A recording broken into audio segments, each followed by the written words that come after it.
Super star Rajinikanth அவர்களை பற்றி இளைய தளபதி விஜய் அவர்கள் கூறியதை தற்பொழுது காண்போம்.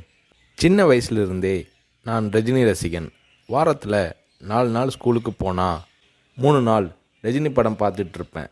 எனக்கு 5 வயசாகி இருக்கிறப்ப ரஜினி சாரோட அன்புக்கு நான் அடிமை படம் ரிலீஸ் ஆச்சு. எப்படியாவது படம் பார்த்துடணும்னு ஆசை.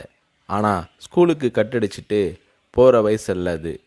அதனால் நான் என்ன பண்ணினேன்னா, அப்பா ஷூட்டிங்க்கு போன உடனே எங்கள் அம்மா கிட்ட ரொம்ப அடம் பிடிச்சி மேட்னி ஷோவுக்கு போயிட்டேன். மேட்னி ஷோ பார்த்துட்டு வெளியே வந்ததும் திரும்பவும் ஈவினிங் ஷோ பார்க்கணும்னு அடம் பிடித்தேன். ஒரு போடு போட்டு வீட்டுக்கு கூட்டி வந்து விட்டாங்க. அங்கிருந்து நேரே சுரேந்திர மாமா வீட்டுக்கு போனேன். அவருக்கு நான் செல்ல பிள்ளை. என்னடா திடீர்னு வந்திருக்கேன்னு கேட்டார். அன்புக்கு நான் அடிமை படம் பார்க்கணும்னு சொன்னேன்.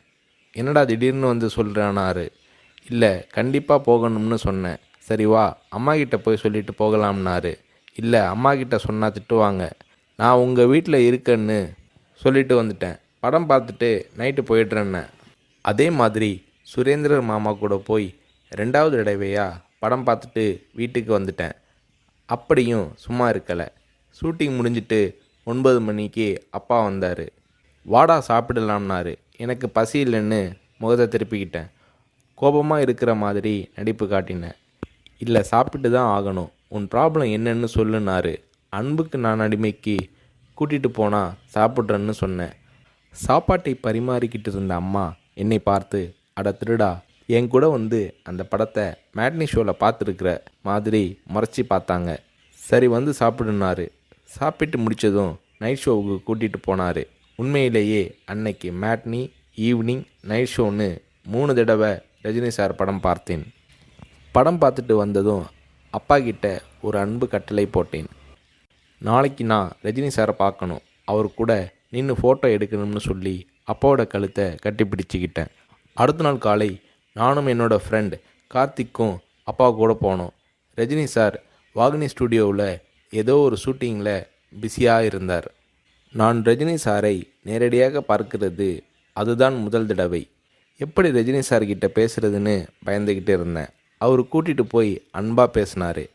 அப்படியே என்னை தன்னோட மடியில் உட்கார வச்சுக்கிட்டு என்ன படிக்கிறேன்னு கேட்டார். சொன்னேன், நான் உங்கள் கூட நின்று ஃபோட்டோ எடுக்கணும்னு சொன்னேன். சிரிச்சுக்கிட்டே என் கன்னத்தை தட்டி கொடுத்து எங்களை அணைச்சிக்கிட்டு ஃபோட்டோவுக்கு போஸ் கொடுத்தார்.